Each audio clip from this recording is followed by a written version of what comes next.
ሰላም ሰላም የንሞክር ቤተሰቦች እንዴት ናችሁ? ሰላም ናችሁ? ዛሬ ደግሞ አዲስ የምሳቃ ቪዲዮ እንሰራለን። አብራችሁን ቆዩ። ዛሬ የምንሰራው ለምሳቃ የእንቁላል ሳንዱች ነው።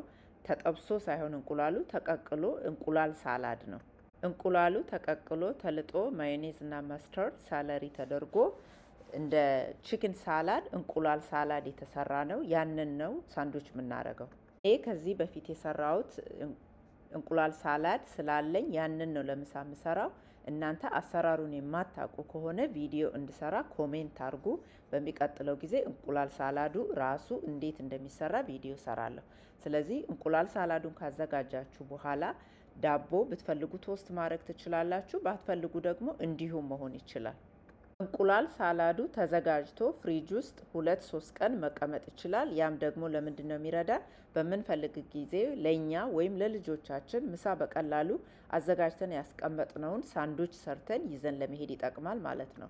ማንኛውም ሳንዱች እንደሚሰራው እንቁላል ሳላዱን ዳቦ ላይ አደርጋለሁ። ቅድም እንዳልኳችሁ ዳቦውን ከፈለጋችሁ ቶስት ማድረግ ትችላላችሁ። ካልፈለጋችሁ ደግሞ አለማድረግም ይቻላል። ከዛ በኋላ ከላይ የሚደረበውን ዳቦ አርጋችሁ እንደምትፈልጉት አርጋችሁ ትቆርጡትና እቃ ውስጥ ታረጋላችሁ ማለት ነው። ሳንዱች ስንሰራ ሁል ጊዜ የምንቆርጠው ለልጆች በተለይ በቀላሉ ብድግ አድርገው አንዱን ጎን በልተው ከዛ ደግሞ የሚቀጥለውን እንዲመገቡ ይረዳል ማለት ነው።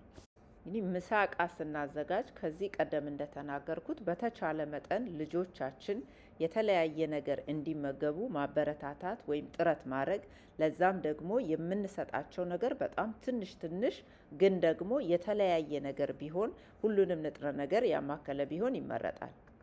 ዛሬ ከእንቁላል ሳላድ ሳንዱቹ ጋራ የማደርገው አንዱ ብሉቤሪ ነው።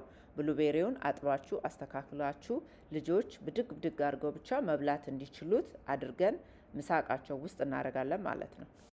ከዛ ደግሞ ቬጂተብል እንዲሆን ከጎን ፒስ እና ካሮት ወይም አተር እና ካሮት አንድ ላይ የተቀላቀለ እንዲሁ ስቲም ተደርጎ ጨው፣ ቁንዶ በርበሬ እና ትንሽ ዘይት ተጨምሮበት ስቲም የተደረገ አትክልት ነው።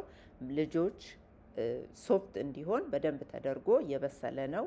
ስለዚህ ያንን ስቲም አድርጌ ያበሰልኩትን አትክልት እዚህ ጋር ምሳቃው ላይ ከጎን አደርጋለሁ ማለት ነው። እንግዲህ ይሄንን የምሳቃ ቪዲዮ የምንሰራው አንዳንድ ጊዜ ከጊዜም አንጻር ነው። ቀለል ያለ ግን ደግሞ ለልጆቻችን የተመጣጠነ ንጥረ ነገር ያለው ለማድረግ ነው። በተለይ ኤግ ሳላዱ ወይም የእንቁላል ሳላዱ ተስተካክሎ ከተቀመጠ ይህንን ምሳቃ ለመቋጠር ምንም ያህል ጊዜ አይፈጅም። የምሳቃ በጣም ቀላል፣ ምንም አይነት ጊዜ የማይፈጅ በጣም ፈጣን የሆነ ነው። ሰርታችሁ ሞክሩት። ዛሬ አብራችሁኝ ስለነበራችሁ በጣም አመሰግናለሁ። አዲስ የሆናችሁ ሰዎች ሰብስክራይብ አድርጉ፣ ከኛ ጋራ ቤተሰብ ሁኑ። ሁላችሁንም በጣም አመሰግናለሁ። በሚቀጥለው ጊዜ በሌላ ቪዲዮ እስከምንገናኝ ሰላም ሁኑ።